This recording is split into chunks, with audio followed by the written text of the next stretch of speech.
Good afternoon, everyone, and welcome to Understanding Asset Building and Benefits for People with Disabilities, Part 2. My name is Nakia Matthews, and I will be your host today.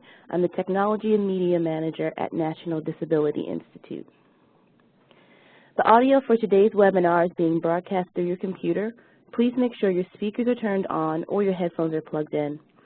You can control the audio broadcast via the audio broadcast panel, which you see an image of below.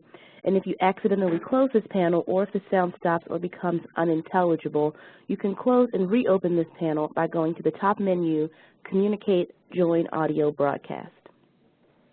If you do not have sound capabilities on your computer or you prefer to listen by phone, you can dial the number that you see here and enter the meeting code. Please note that you do not need to enter an attendee ID. Real-time captioning is provided during this webinar. The captions can be found in the Media Viewer panel, which appears in the lower right corner of the webinar platform. If you'd like to make the Media Viewer panel larger, you can minimize some of the other panels like Chat, Q&A, and Participants. And conversely, if you'd like to close down the Media Viewer panel, you can do so. There will be a question and answer portion at the end of the webinar. If you have any questions during the webinar, please send them to me, Nakia Matthews, or use the Q&A box, and I will direct the questions accordingly at the end. If you are listening by phone and not logged in to the web portion, you may ask questions by emailing me directly at nmatthews@ndi-inc.org.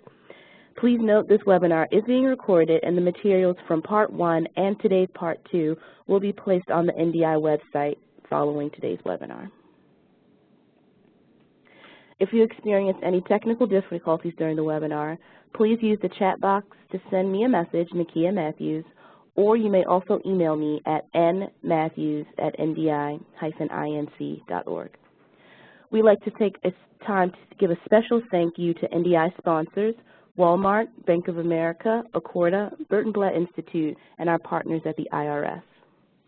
Today's presenter is Sharon Brent. She's a Senior Advisor for National Disability Institute, and she will begin giving you info for Part 2 of the Benefits webinar. Hello, Sharon. Hello, everyone. It's nice to be here again. We are now going to start the presentation for Part 2 of the webinar. I also, though, will share with you there may be some questions that you had left over from Part 1, and you will see some of the slides and pieces of information may be duplication from what we did with the Part 1. One, for a reinforcement of what you learned in Part 1, and 2, as it applies to asset development and employment and how to save money and still be protected. And some of the programs that the Social Security Administration allows is part of what you also heard from Part 1.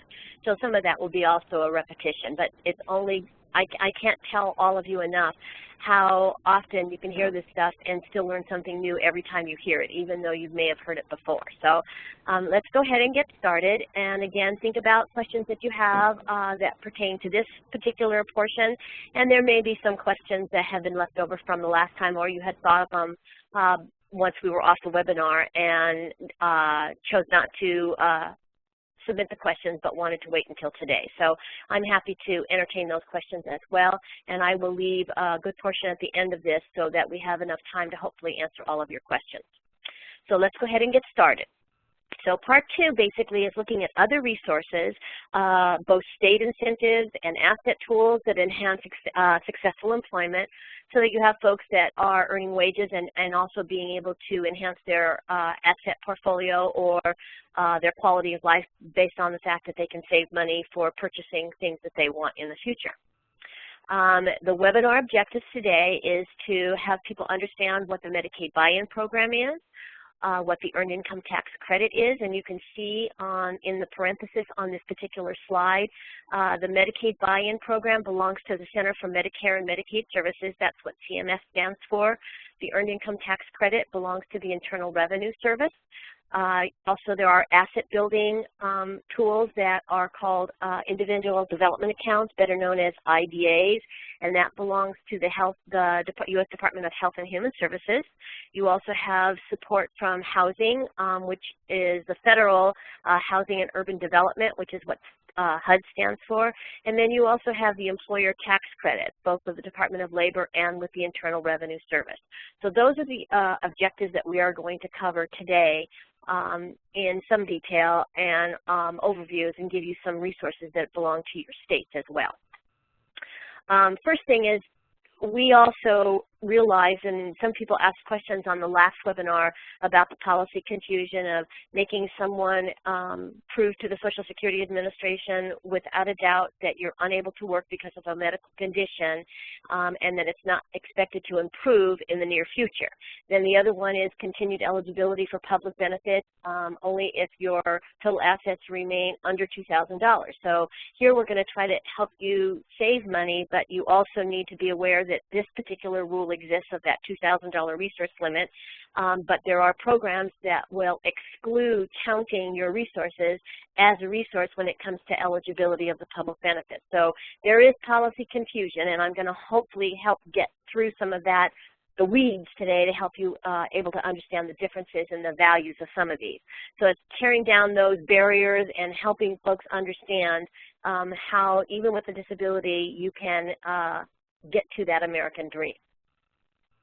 In the Americans with Disabilities Act, better known as the ADA, the Social Security Administration, their definitions and rules and regulations don't necessarily match what the Americans with Disabilities states, and so there's also a little bit of conflict in there. And we've given you a little bit of information here about what the definition of the ADA is, but keep in mind that the Social Security Administration rules and regulations and definitions may not match what the ADA requires as part of the law. So you see here we've identified the continuing existence of unfair and unnecessary discrimination, prejudice against people with disabilities.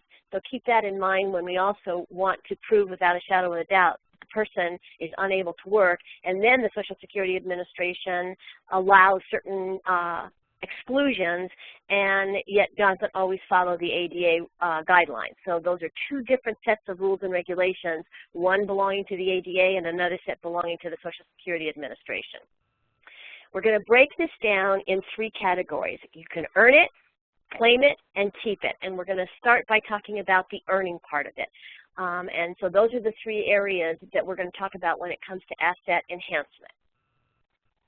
First of all, the Social Security Administration's, and this is going to be a little bit of repetition from webinar number 1, is what the work incentives are that belong to supplemental security income, which is the better known as the SSI program. The SSI program has multiple work incentives, and it also has limitations in terms of assets that you're allowed to save from month to month. That's that $2,000 or $3,000 if you're a married couple of asset limitation. So how in the world can you go out, earn wages, and still save money or have a better quality of life? Well, some of these work incentives allow you to do those kinds of things. The first one that you see here is the student earned income exclusion, and it allows exclusion of certain amount of wages and allows you to continue to keep the entire SSI cash benefit that a person may be receiving even though they're earning wages. And the criteria that might be a little bit obvious in the name of the work incentive is that you must be a student between the ages of 16 and 22, attending school what is considered full-time by the school, and you also are on SSI and earning wages. So when you're in that category, there is an amount of money that is identified annually that a person is allowed to earn that meet the criteria of the student earned income exclusion and still maintain the entire cash benefit that they're entitled to. So they will not do any of the deduction until you meet that annual earned income number. So here you have wages that you're earning, and SSI is not counting it, and you still are eligible for the full amount of the SSI cash payment. Again, I want to remind you that that also includes keeping the Medicaid benefit, which is the health insurance that goes with the SSI program. You have another work incentive, and the next work incentive is called the blind work expense, and that belongs to someone who meets the definition of blindness under the Social Security Administration's definition. So it's important to be aware that there may be multiple definitions for someone who may be visually impaired. So there might be one for the education system, there might be one for vocational rehabilitation in your state, but in order to qualify under this particular work incentive, you must meet the Social Security Administration's blind definition. And basically what this work incentive is identifying is that if I meet the blind criteria and I'm out there earning wages, they will allow me certain out-of-pocket expenses that they will exclude from counting as wages and give me credit for those out-of-pocket expenses. Now with the blind work expense, I will tell you the gift here basically is the fact that the out-of-pocket expense doesn't necessarily need to support the blindness. So for instance, I might be eating my meals out. You would be allowed to count your meals as an out-of-pocket expense that the Social Security Administration's SSI program would allow. So it's important to think about what someone is spending every day out of their pocket when they're earning wages in order to save those receipts to submit as a blind work expense. Another SSI work incentive is called the Plan for Achieving Self-Support. That's what is better known as the PASS, and it is a savings program to help someone reach an occupational objective. So an example that you might be able to understand while we're doing this webinar is, let's say I wanted to be a certified nursing assistant. It's a given that I would probably have to go to school, so there would be a cost of tuition, and I might need to buy books, and I might need to buy supplies. I also might need a laptop. I might need uniforms. I might need tools because I have to have my own tools in order to qualify and go to school. Those kinds of expenses, tuition, book supplies, tools, uniforms, laptop, those are the expenses that I would have in order to help me get to that occupational objective of being a certified nursing assistant. So the Social Security Administration SSI Plan for Achieving Self-Support would allow me to save money in a special bank account that is earmarked just for the Plan for Achieving Self-Support, and they would not count that bank account as part of my $2,000 or $3,000 resource limit. They would exclude it and not count it. So here you would then be saving money for this expenditure need that you have because you have an occupational objective that you would like to reach. And so you're going to use the money in that savings account to spend for your tuition and buy your tools, buy your laptop. There may be other things that someone needs. It's all driven by the occupation, by the disability that someone has, the needs that they have to support their disability, where they're trying to reach the occupation. So it's going to vary from person to person. But that Plan for Achieving Self-Support is a protected savings account and is not counted as part of the resource limitation. The next work incentive that SSI's program has is called Property Essential for Self-Support. And this also protects some other resources. A good example might be in the resource categories, you're allowed to have one automobile, and that one automobile is excluded from counting.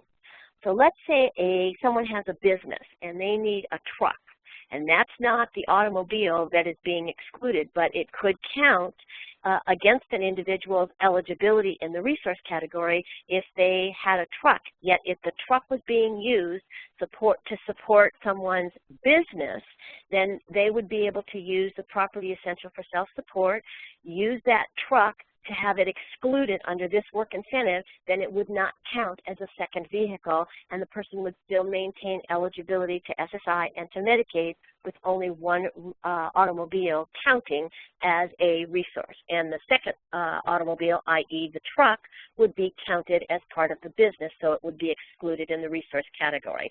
So that's going to fit for someone who may want to use that particular work incentive. Another work incentive that SSI's program has is called the Impairment-Related Work Expense, and that is when an individual is earning wages on SSI and has an out-of-pocket expense that they're paying for that helps support their disability in order for them to earn wages. So an example might be specialized transportation. It might be co-pays for medication. So if I'm paying for those things out of my own pocket, but it's supporting my disability in order for me to continue to earn wages and working, then I can implement and request the implementation of the impairment-related work expense by saving my receipts, submitting information to the Social Security Administration's SSI program. They would then exclude those out-of-pocket expenses as counting towards the wage limitation. So I can get credit for those out-of-pocket expenses when I'm earning wages and supporting my disability. Another work incentive that we had talked about last time when we were together was called Special Conditions and Subsidies, and it's calculating the value of work. So if an individual needs help, like a provider or vocational rehabilitation or a job coach or someone to help them with specialized transportation, and they're not paying for any of that themselves, but they would not be able to maintain the employment or even secure the employment to begin with without all that non-paid support that the individual needs.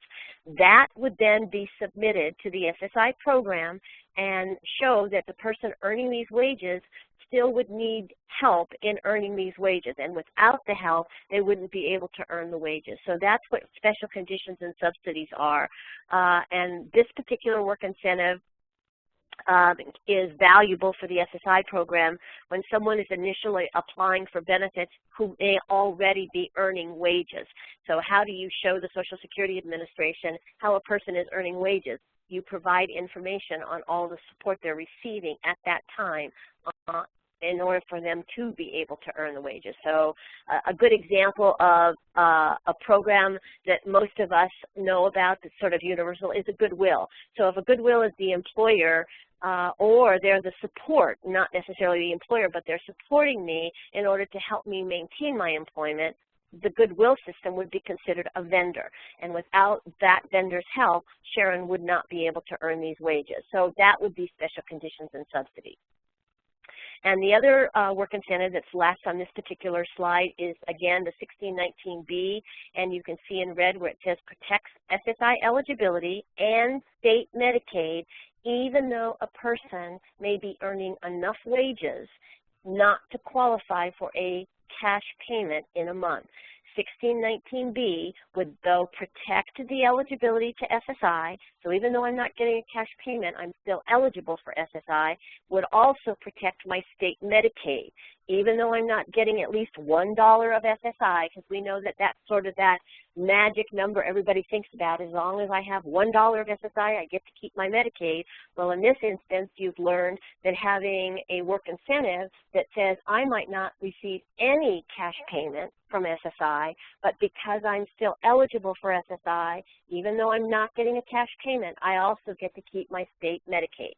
Now you can see just in that one slide, we've talked about a lot of different things that are protected and supportive in order to enhance the amount of money that someone has to live on, that also might even be able to save even though they are on SSI and Medicaid, that are protected. Let's talk a little bit about one of the programs and the objectives that we were trying to help folks understand is called the Medicaid buy-in. Now, the Medicaid buy-in was authorized initially when the Ticket to Work Work Incentive Improvement Act of 1999 authorization came into effect and was signed. In that piece of legislation, it was also identified that states were going to be given an opportunity to develop a new door into Medicaid for people who are in their state with disabilities but who have the capability of earning wages, but also want to have a window of protection to maintain or to initially get Medicaid as their health insurance. So it's important to realize that all states may not yet have a Medicaid buy-in because it was an option for states to develop the program, and the program was approved between Center for Medicare and Medicaid Services and the state Medicaid program. So it was a special program. It would have opened up in the state a new door into the Medicaid insurance program using the Medicaid buy-in opportunity that states were given through this piece of legislation in 1999. It is going to vary from state to state. Language in a Medicaid buy-in program may be not recognizable from state to state because they're different. And so each state has their own version of a Medicaid buy-in program. So you would want to go to your state website, or you could even go to the address that we've given to you here at the bottom of this particular slide, and you can get details state by state about what your Medicaid buy-in program looks like, what the qualifiers are, how much money you can save in a resource and still be eligible for Medicaid. But keep in mind that this is a different program than your regular state Medicaid program that all folks who are eligible for Medicaid can go into the state. You have an opportunity for a worker, a person with a disability who is able to earn wages, help protect and maintain their Medicaid through a Medicaid buy-in program. So it's got different eligibility requirements than a regular state Medicaid plan has. Now, how are we going to claim what we're asking for us to be able to save when it comes to asset building? First of all, to claim money is one of the programs that the Internal Revenue Service has. Is called the Earned Income Tax Credit. A person with or without a disability can utilize this particular program that belongs to the Internal Revenue Service. When a person earns a certain level of a wage in a year, and those numbers are set annually from one tax year to the next, so they change, and you can find out that kind of information on the Internal Revenue Service website when you go into the Earned Income Tax Credit. A person can qualify when they're filing their income tax to get their tax returns back. It is another program that the Internal Revenue Service offers for low-income wage earners to receive an additional amount of money back on their taxes. So not only would you get your tax refund, but you could also get an amount of money that you have coming to you utilizing the Earned Income Tax Credit. And you can see that we've given you information here. You have to have a valid Social Security number. You have to have earned the amount of income required, whether it's from employment or from self-employment. You have various filing statuses. Your filing status cannot be married, filing separately, so that there are certain criteria that you need to meet in order to file for the Earned Income Tax Credit. You also do not have to be married, and you do not have to have children. You can be an individual person and still file for the Earned Income Tax Credit. So that's important for you to relate as well. You also can file, if you just learned about the Earned Income Tax Credit in the upcoming tax year of 2013, and you didn't file in 2012 and you didn't file in 2011, you can go back 3 tax years and file and receive an Earned Income Tax Credit in the rears. So if someone wants to file in 2013 for 2012 and 2011, they can do that as well. So you can do that and get back tax years of Earned Income Tax Credits if you did not know about it and you want to file in the last current years. There's also a program that the Internal Revenue Service operates, and it is all over the country, and it is called the Volunteer Income Tax Assistance Program, better known as VITA, V-I-T-A, and it is a opportunity for someone who is low income, and again, this is with or without a disability, to get their tax returns filed at no charge by a certified IRS tax preparer. So there are multiple sites all over the country. Some of you may be aware of this already, some of you may not. But you can actually go into the Internal Revenue Service website, and you can have, you'll find out where those tax locations are, where those VITA, volunteer tax preparers, are located, and people can go to have their taxes filed electronically by certified tax preparers at no charge. So I encourage folks in your states to go to the website on the IRS and find out where those locations are. I will be honest with you, your tax year is coming starting in January. As soon as everybody starts getting their W-2s and their 1099s, you will be able to start finding where those VITA tax sites are. You will probably be able to start seeing those now on the Internal Revenue site, probably starting in the month of November and December. So you can start checking out and how you would encourage some of the folks that you might be supporting, or even for yourself, where you can have your taxes done electronically and for at no charge because you meet the criteria. There's also what they call a work opportunity tax credit, and this is a federal tax credit, and it's available to all private sector businesses, and basically it has to do with the state and the federal government, Department of Labor, and Internal Revenue Service, that identifies how an employer can get credit for hiring someone with a disability. So that's what the advantage of the employer has, and they are allowed to get tax credits for education, workforce training, to reduce the barriers. So it's important for people who are in the employment side, in the employer searching side, for individuals with disabilities to use this as a tool to help employers understand that they can get tax credits when they hire folks with disabilities, given the workload and what they're being paid. So it's important that employers are aware of this opportunity as well. You can see here we've given you more, and it's important too to be aware that the the work opportunity tax credit is also for people with and without disability. So it also has to do with programs like TANF, which is Temporary Assistance to Needy Families, and also for people who are in the workforce system with or without disability. So this works for also for low income as well. There are criteria for the work opportunity tax credit. There's a qualified food stamp recipient. There's also a designated community resident. So it could also be in the empowerment zones in certain geographic areas in a state that meet the criteria or have specialized work opportunity tax credits because someone lives or the employer is located in a certain area.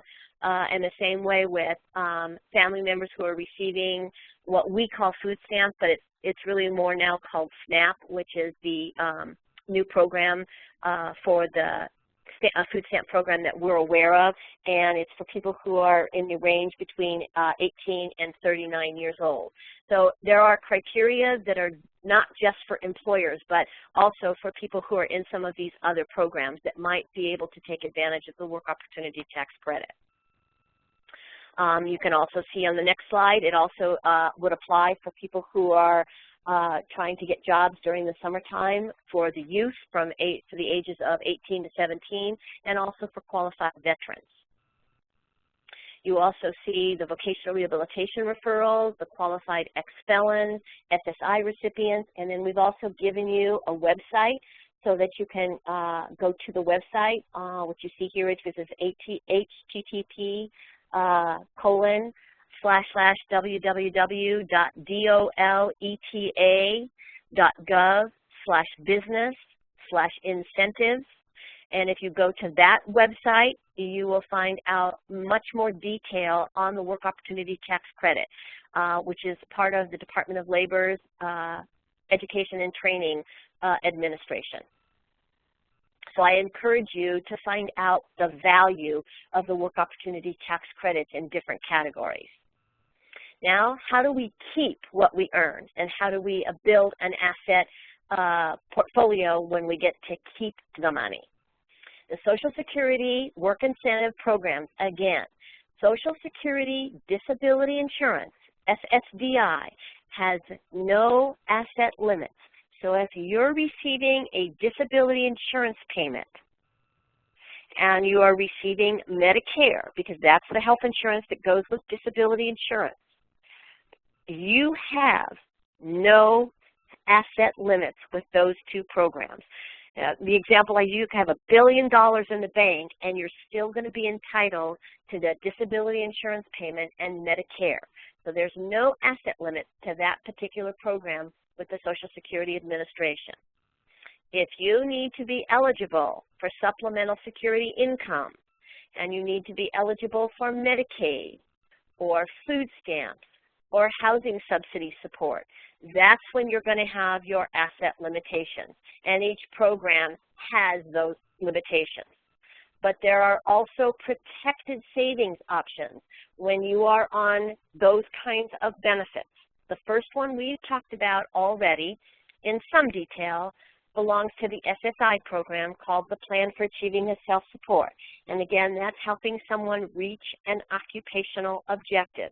It's administered by the Social Security Administration's SSI program, and it also, the savings account that money grows in will also be monitored by the SSI program. So they know what money is going in that savings account, and they know what money is coming out. So they're allowing that as it is an exclusion in order to help someone reach an occupational objective. There is another program, it's called the Federal Individual Development Account, and it is money that gets set aside under better known as an IDA for saving money for a home, for education, and small business. And we'll get into that in more detail in just a few minutes. There's also the HUD, Housing and Urban Development Family Self-Sufficiency Program, which is another program that we'll get into in a few minutes in more detail. And then there's also SSI allows a certain kind of trust that has been approved by the SSI system that is also allowed to be excluded as part of the asset development that someone might need in order to support them and their living expenses. We've given you some slides in this particular webinar for you to review on the Plan for Achieving Self-Support. It is, again, allowing a person to set aside earned income, unearned income, which might be a disability insurance payment, or let's say grandma is passed away and has now left me $5,000. If I know that $5,000 is coming to me and I know that I have an occupation that I'm interested in and I want to develop a plan for achieving self-support, I could use that $5,000, put it in the savings account so that I can use the money to help me reach my occupational objective, and then that resource would not count because it's being approved by the Social Security Administration. So that might be another way for someone to utilize an inheritance that they know is coming without them becoming ineligible for an SSI payment or ineligible to receive Medicaid. So that's one way that you can use that kind of money. A person who's receiving SSI might not necessarily qualify because they have resources or too much unearned income.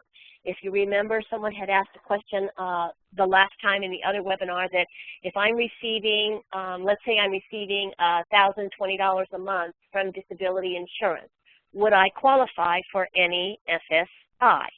The answer would be no, because the maximum SSI benefit has a federal limit, and if I earn $1,020 in disability insurance payments, I wouldn't qualify for any SSI because I'm over that amount of money per month.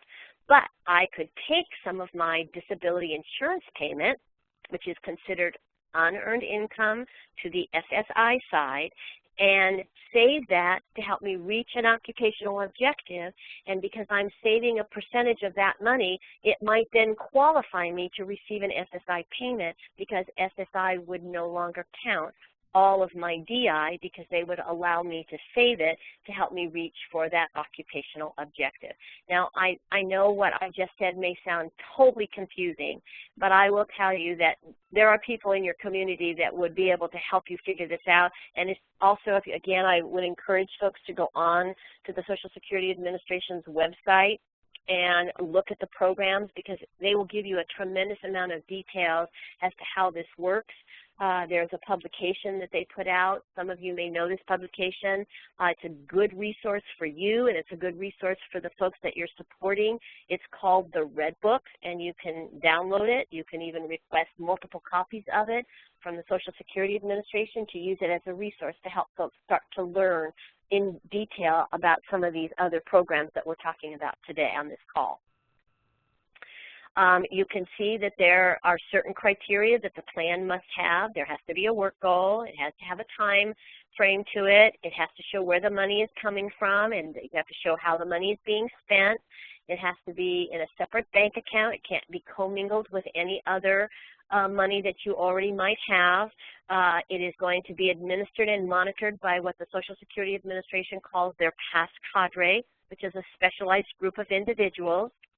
If someone is interested in a self-employment or operating their own small business, there's going to have to be requirements of a business plan that they will review and look at. They also will monitor this document. I will tell you that it's a working document. It can be changed and modified as necessary.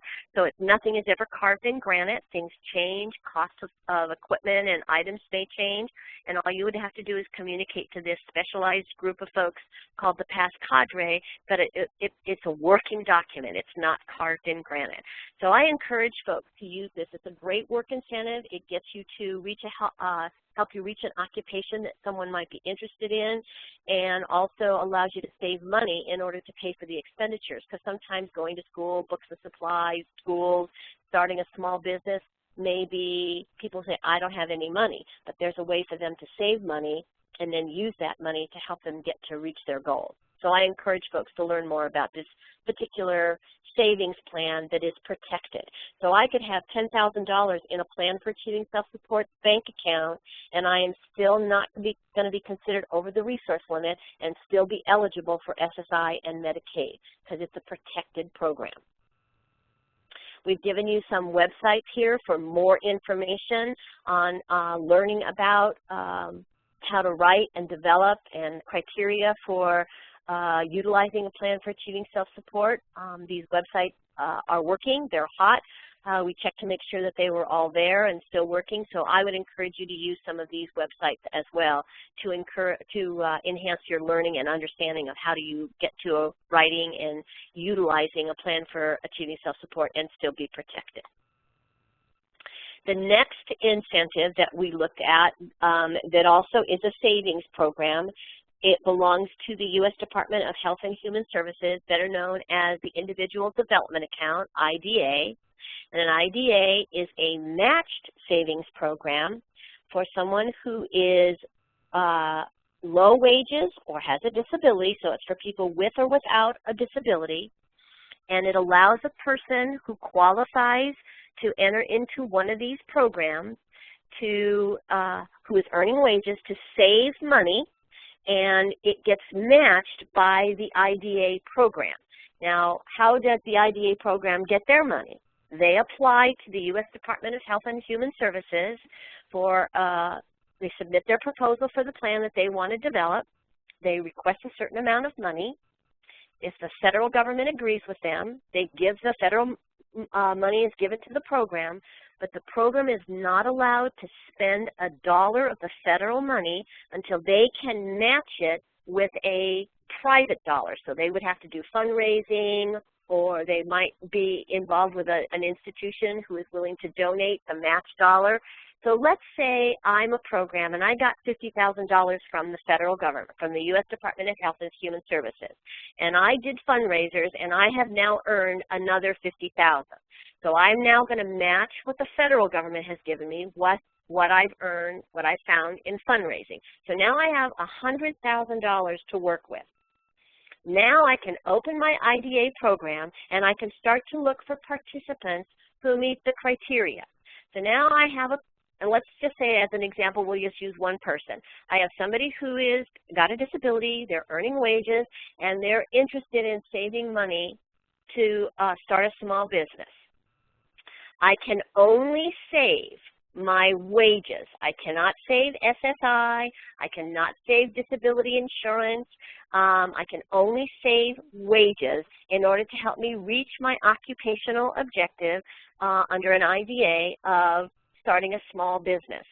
If I meet the financial criteria of the IDA program provider, they will then use this money that they've gotten from the feds and that they've gotten from fundraising, so if they've got this $100,000, they will then match what I am putting, and it could be a dollar match up to $8 of a match.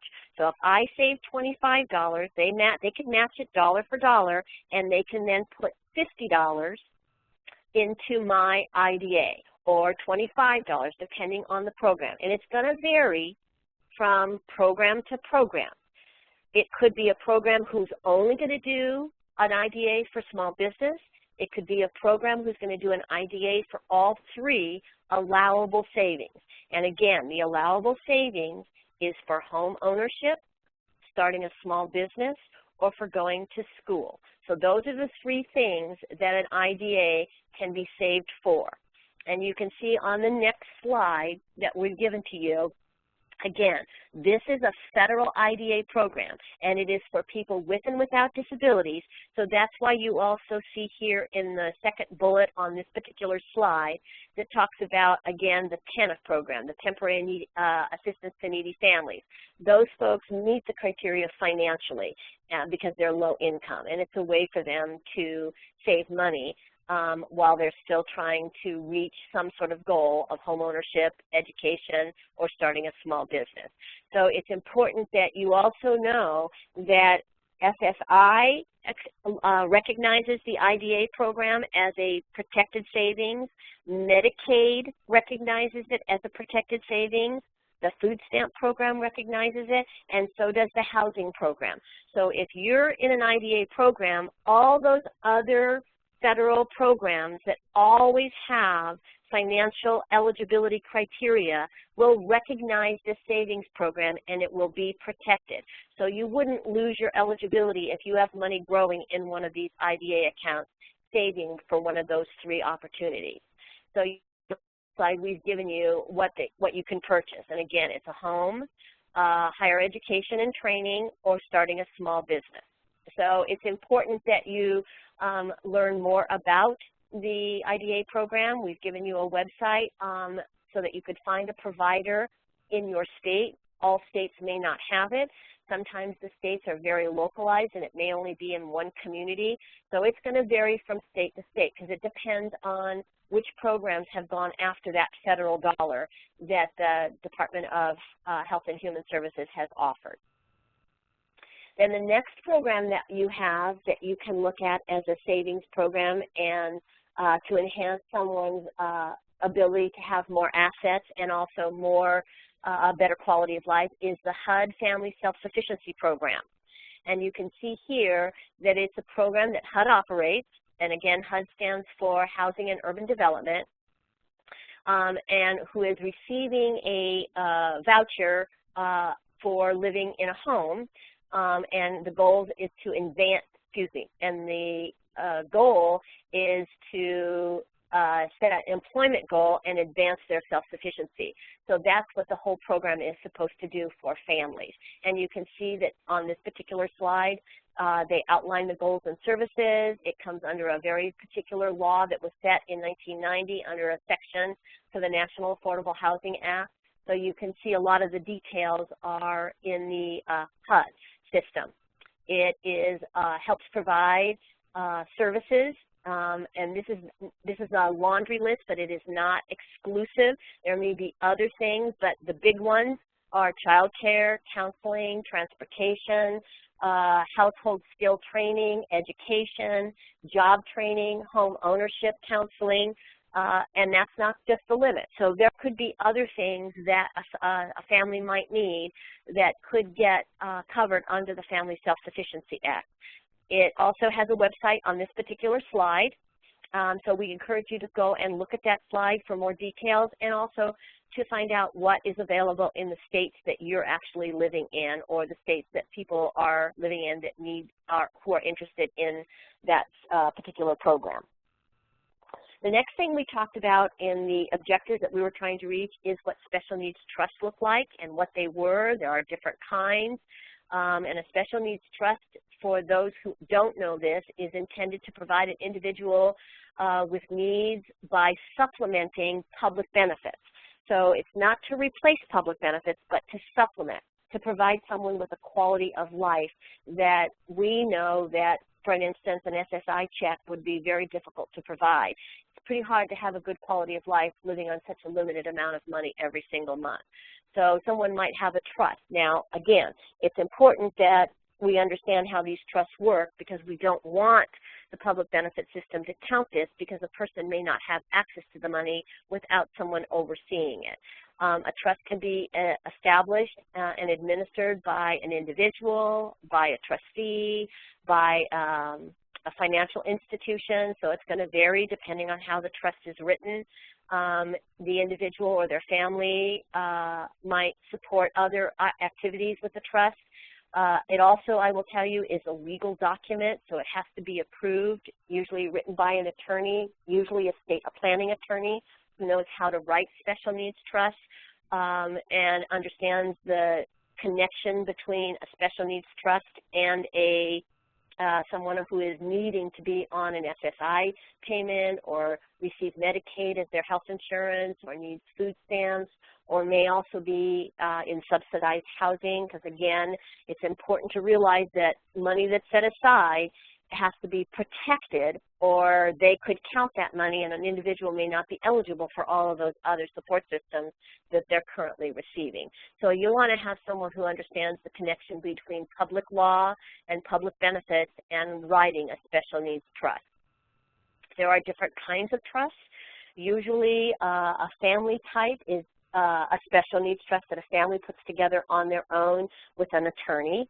And there's another trust called a court-ordered trust. So someone may have a lawsuit and the court is going to monitor and administer that trust for an individual.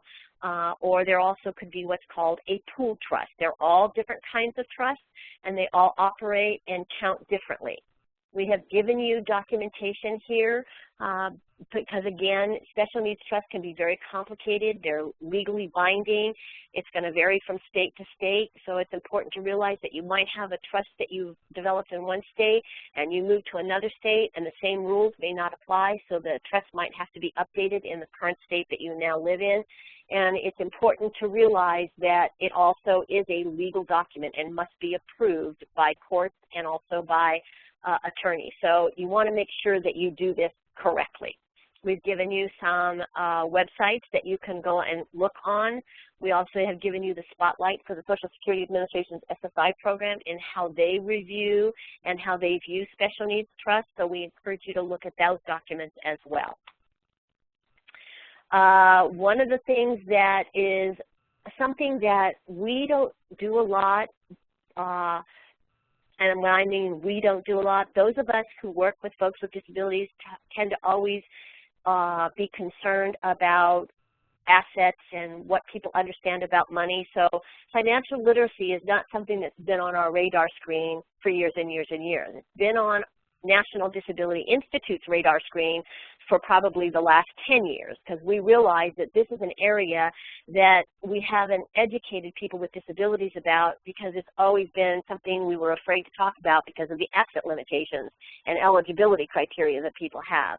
So one of the things that we wanted to make sure of is that people start to learn about what financial literacy means. And the more we know about money and credit and what credit does to us or doesn't do, or the value of credit or the value of being linked to a banking institution could afford us, we wanted to start educating all of us in that particular area. One of the best places that we've discovered, and we've worked with them to create certain chapters in their Money Smart curriculum, is the FDIC program that they have called Money Smart. You can actually learn in detail. They will provide someone to come out and train trainers to learn more about the Money Smart curriculum so that your community can use it specifically in ways that you want to use it. Also, it comes in Braille and in multiple languages, and all of that is available at no charge. We've given to you a website that you can go down and look at on this particular slide and find out a little bit more about that Money Smart curriculum so that you can start to build your the population that you're serving of people who are low income and even people with disabilities, to start to help educate them, because they need to be as financially literate as we are, and some of us even are not as financially literate as we're supposed to be, and we're out there earning wages and saving money. So it's good for all of us to maintain our literacy when it comes to financial matters. As you can see, we've listed the 10 modules on the Money Smart curriculum. It's on banking and borrowing, how to choose and keep a checking account, how to track your money, how to develop a budget, how to keep your money safe, your credit, what it does, how you use credit cards, taking out loans, owning your own home, and what that means. So there is actually modules for each one of these categories that are very valuable. You can do some of the curriculum modules. You don't necessarily have to do all of them. So you have the opportunity to have FDIC come into your community, have a number of people that you're interested in becoming more fluent in this particular curriculum, and those could be the trainers that you have set in your community on this particular curriculum to go around the community and start to educate folks on these various topics in this curriculum. Providing resources. How can you assist with asset development? What resources are and what facilitators might look like. The resource advocate role. As a resource, part of our role is to be a resource. So we know that, but we also know that we can't be the end-all be-all and understand everything. So some of the pieces that we've identified is areas where they may have the expertise. Asset development is a crucial piece of economic self-sufficiency, and you can develop using the Money Smart curriculum as one. Also, one is using the connection to the one-stop centers, which is the employment arm of the Department of Labor. They've got experts in their staffing and looking at those kinds of things in terms of roles of experts and resources in their community. The resource advocate role, again, is to identify what the resources are. You may not be the one that's fluent, but you're gathering what those resources look like and where they are in terms of being a part of a larger coalition, a part of a larger group of asset development experts, advocates, and finding where you can send folks to get more information. You can also go to this website that we've identified. This is part of our, the National Disability Institute's website, realeconomicimpact.org, and it actually has resources on there that you can use in numbers of cities that we've been working in all over the country. So I encourage you to go there as well. I also encourage you to look at the staff that's on a one-stop. Find out what is there. And help educate them about earned income tax credit. And you could even have a one-stop become one of the VITA sites where people can go to and have their taxes done in a tax year. So that would also be available to a one-stop if they would like to become part of that asset development and part of that community resource. Let's go now and review all the pieces that we've talked about. We've talked about the Medicaid buy-in. We've talked about the Earned Income Tax Credit. We've talked about the Work Opportunity Tax Credit. We've talked about the Individual Development Account. We've talked about the Family Self-Sufficiency Program. And you now have all of the resources that we have to offer for you. You have my email address, you have Elizabeth Jennings' email address, and you have Michael Rausch's email address. I will tell you that Elizabeth Jennings and Michael Rausch are your experts with the National Disability Institute on asset development, and all of these programs that we have just gone over in terms of the review and in more detail. We do asset building fairs. We do asset building individual curriculum, train the trainer. So I will tell you though, Elizabeth Jennings and Michael Rausch in terms of our staff are your expert go-to folks when it comes to asset development. I am now going to open it up. We have about 40 minutes for questions on either the webinar of information today on the assets or also the webinar on the benefit piece. Hey, Sharon. We actually haven't had too many questions come in. The ones that did come in, you sort of answered as you spoke. So for everyone on the line, if you have any questions about today's content or about last week's content, if you asked a question last week that didn't get answered or you need some clarification after you've had a chance to look at the slides, or if you have a question about some of the information that Sharon shared with us today, go ahead and send those questions in. I also encourage you to go to some of the websites and addresses that we've given to you on resources too. So that would be an important continuing education for yourselves. Sharon, while we're waiting for questions, was there anything from last week that you thought you didn't get a chance to elaborate on, or some questions that came in that you wanted to maybe speak more on? I guess I just want folks to be clear, and we've repeated it a little bit in this particular webinar, but I can't encourage enough for folks to go into the Social Security Administration's website and look at some of the publications that the Social Security Administration offers, because some of them are a wealth of information and are sort of myth-breaking publications. The big one, I would tell you, I mentioned it earlier today, is what's called the Red Book. The Social Security Administration puts out the publication. It's an 8.5 by 11 size, so it's not one of those small brochures. And it's called the Red Book because when it actually gets produced and published and distributed, it's got a red cover. Inside the Red Book, though, it talks about a lot of the employment resources, the one-stops, vocational rehabilitation. It talks about the TANF program. It actually talks about all of the work incentives that we've mentioned, both for DI and for SSI. It talks about the Medicaid buy-in program. It is a wealth of information in one publication, and it's probably the most easily understood in how the publication has developed from page to page, so it's easy for folks to follow. And it's a much clearer document than some of their other publications might be. So I can't encourage enough folks to go after that particular publication.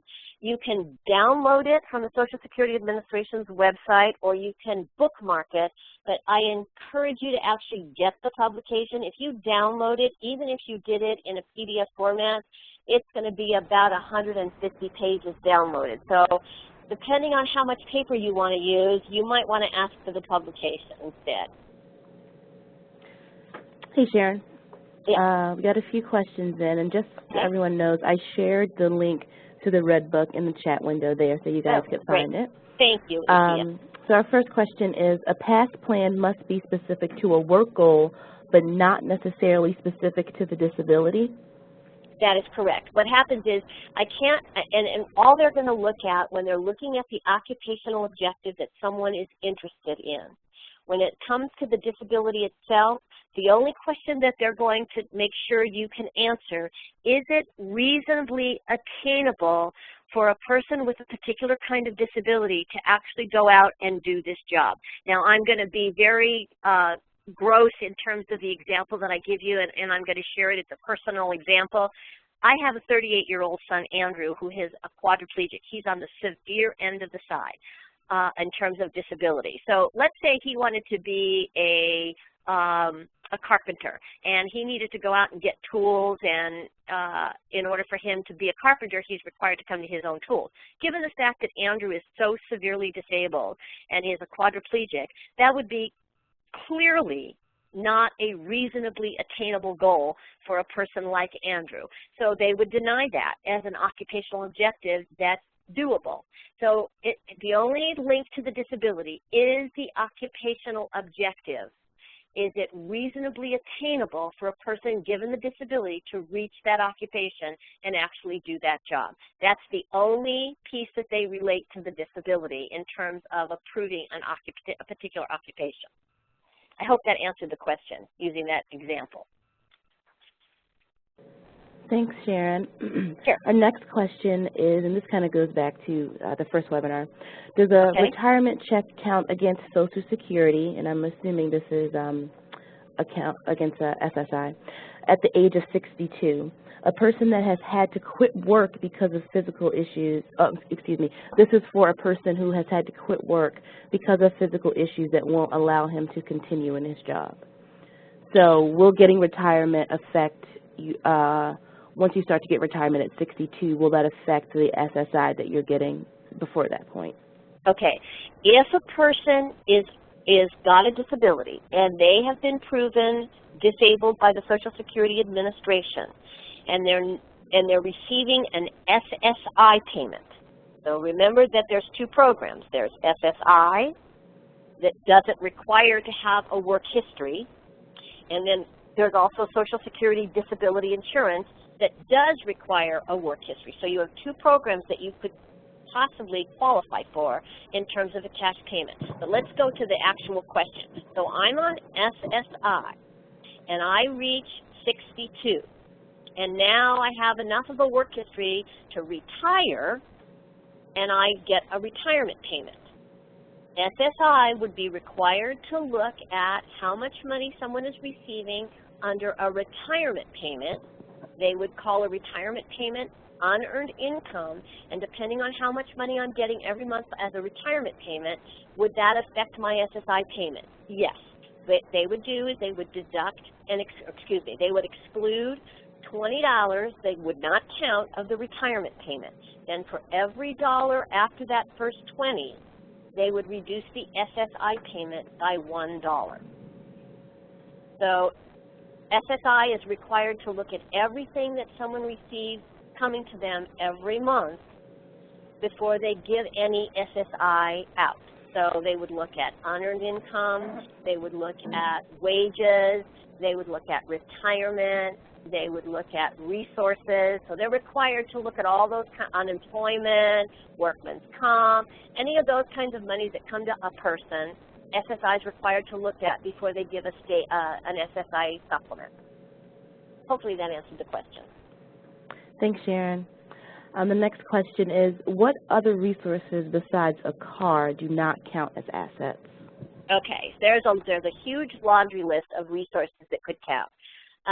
Stocks and bonds, savings accounts, if you own a home or you own a piece of property but you don't live in it. So if you own a home and you live in the home you own, they do not count it. But if you own a home and you're living someplace else, they're going to count that home as a resource. So that would count if you don't live in it. Second cars, mobile homes, life insurance that's above a certain limit. Let's see, those are the big ones. Things that you convert to cash. So if you have a garage sale and you convert your stuff to cash, they could count the cash that you receive in that month you receive it. If you're married, they'll count your spouse's income. They will, if you get married and your spouse brings with them a lot of assets, they'll count the spouse's assets. So they're going to count everything that you have access to, that you can touch. They're going to count as resources. They don't count food stamps. They don't count support services that you get from vocational rehabilitation or from one-stop systems. They don't count those kinds of things. They don't count housing subsidies. So if I have a voucher and I'm still paying 30% of what I can afford to pay, they aren't going to count the voucher that's paying for the rest of my housing, because I don't get that money. It doesn't touch me. It goes directly to the landlord. Hopefully that answers the question. But in the Red Book, if you were to get your hands on the Red Book, it'll give you a laundry list of assets that do count as well. Ones that count, and there is also a laundry list of assets that you actually have that will not count. So it's important to realize that there's also things that they exclude. All your personal properties excluded. So if you have jewelry, and you have expensive artwork, and you have bicycles, and you have a lot of technology equipment, all that is considered personal property, and none of those kinds of things count anymore as assets. So there's a laundry list of things that you're allowed to have also that do not count as assets. Thanks, Sharon. Our next question is, my grandson, who is autistic, will graduate from high school in May. You mentioned last week that his individual education plan could be useful for establishing disability. Could you discuss more about how the IEP carries into life after school? Well, first of all, it depends on how old your grandson is. That's what, because remember with SSI, if that's what we're talking about, there are minor medical eligibility criteria and there are adult medical eligibility criteria. So if your grandson is currently on SSI and he's a minor under the age of 18, his IEP, his individual education plan, is utilized because the school system does assessments. They've made a determination that because of the disability, the person is delayed in certain milestones, developmental milestones, either gross motor, fine motor, cognitive, hearing, speaking. Those are measurements that minors have attached to them. When you turn 18, the Social Security Administration doesn't look at those kinds of criteria anymore. They look at the ability or the inability to earn a certain level of gross wages every month. And so does the disability get in the way? The individual education plan, if your grandson is continuing on to in the education program, depending on the disability, because you could still be in the education system until you're 21 and 9 months. So I don't know if your grandson is 18 or is 17 and graduating or is still eligible to use the education system until he's 21 and 9 months. But the IEP becomes a document that shows that he was disabled, certainly as a minor, and could conceivably be utilized as a piece of evidence that shows he's still disabled even as an adult. So when I was using the IEP as an example of medical information to prove disability, it's what the school district has done, because they do a ton of assessments. They do vocational assessments, they do psychological assessments. So those are testings that have been done that are considered medical. Hopefully that answered the question. Thank you. Our next question is, I am divorced and have 2 dependent children. A third child is dependent on her mother. I will likely go on disability next year based on my 10-year health decline with MS. Assuming I qualify, what cash and health care can I receive under SSDI? Okay, if you're the person with the disability, okay, and you have enough of a work history and you prove to the Social Security Administration that due to your MS you are no longer able to continue to earn what they call substantial gainful activity, and you qualify for a cash payment from disability insurance based on your work history, if you have minor children, okay, if your children are under the age of 18, your minor children will take an additional draw, will not touch your amount.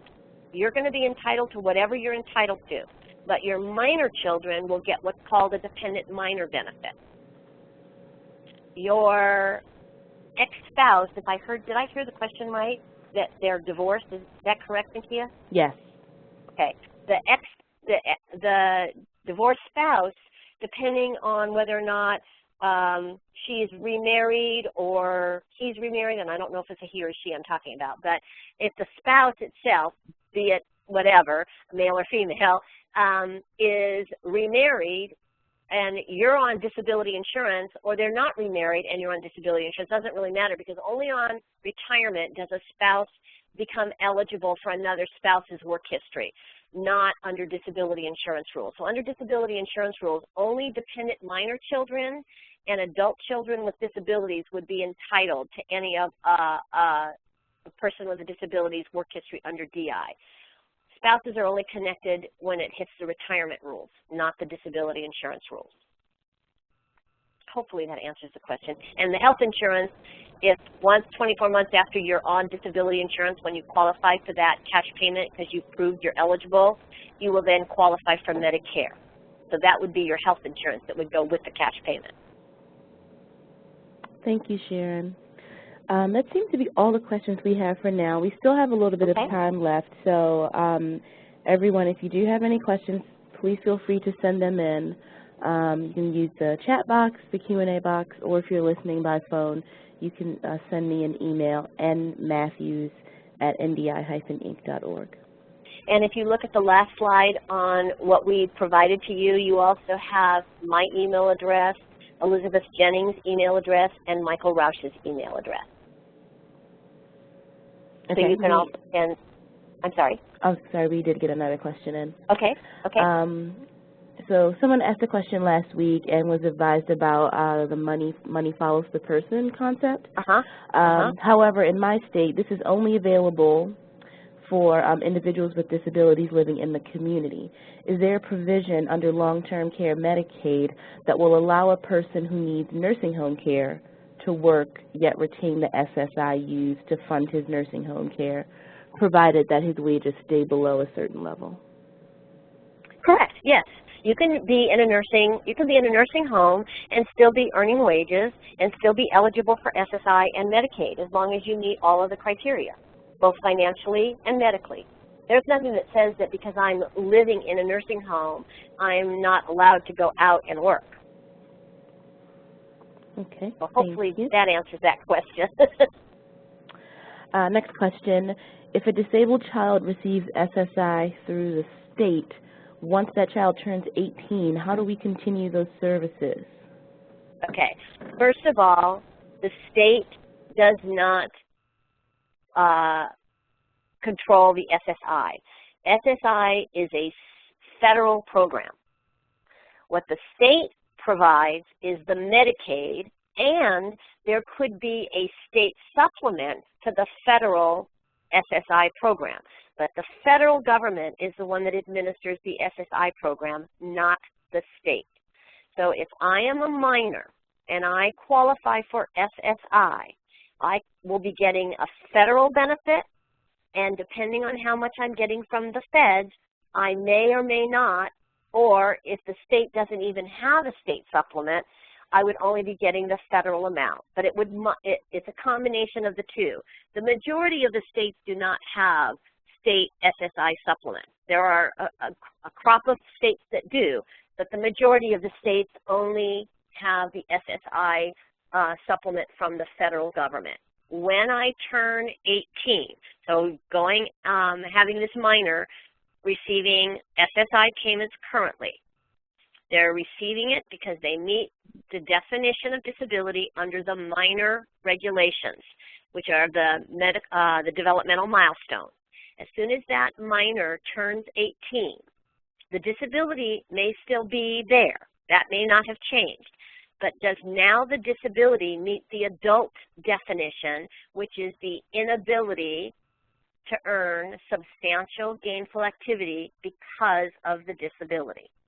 So under minor rules, the definition for medical is different than under adult rules. And the earmark is the age 18. So hopefully that answers the question.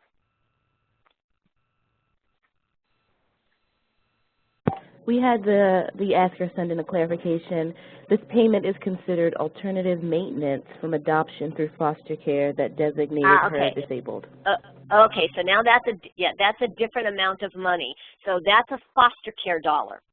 So SSI payment is already in there. If the foster care system was smart and this child does have a disability, they would have gone after SSI for this child.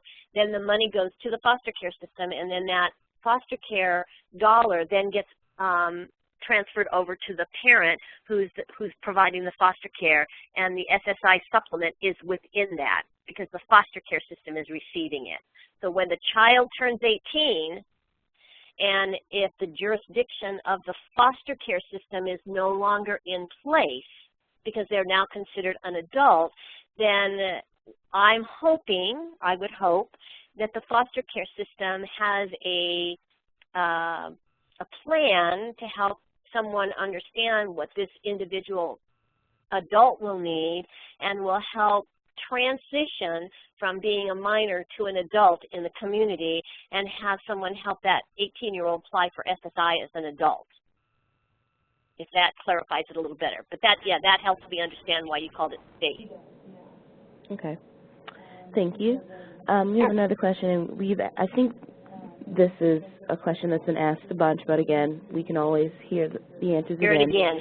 If you're on SSDI and you turn 65, do you get your Social Security retirement? Well, first of all, if you're using the number 65 as if that were the hard and fast number now, still. It's not the hard and fast number now. It depends on when 62 years old is still a hard and fast number for retirement. So anybody who's got enough work history can retire at 62. Between 62 and the next number that used to be 65 is, depending on what year you were born, may not be 65 anymore. It may be 66, maybe 66 and 3 months. But yes, if you're on disability insurance, under disability insurance rules, and you reach your retirement age number, and you will then switch over from the disability insurance rules to the retirement rules. And it's remembered that disability insurance and retirement are coming out of the same work history that a person earned. It's just how you qualified to receive the payment. So if you were disabled before you reached retirement age, you're receiving your work history because you proved you were disabled and you met the criteria. When you reach a certain age and you have enough of a work history, you've met the age criteria. Disability insurance has their own set of rules for the money you receive. Then if you received it under DI for a period of time and now you've reached retirement age, you can flip from disability insurance to retirement, and then you would fall under retirement rules. The biggest difference between retirement rules and disability insurance rules, one is how you get your Medicare, and two, how much money you can earn and still qualify for the benefit. Because each of those two programs have their own sets of rules and regulations regarding earning wages after you collect the payment. So hopefully that answers that question. Thank you, Sharon. I think that's all the questions that we have for today. A couple of people have asked about how to download the slides. I've been putting the link in the chat box periodically to the slides from Part 2. I'm going to put in the link for the slides from Part 1, just in case anyone did not get them. And the recorded archive for both today's webinar and last week's webinar will be available on our website probably tomorrow morning or tomorrow afternoon. And I will put a link to our webinar page in the chat box as well. Okay, thank you. And if Julie Johnson is out there, did you get all your questions answered? She and I were playing phone tag and email tag. So I just want to make sure she's got any additional questions, so go ahead and contact me.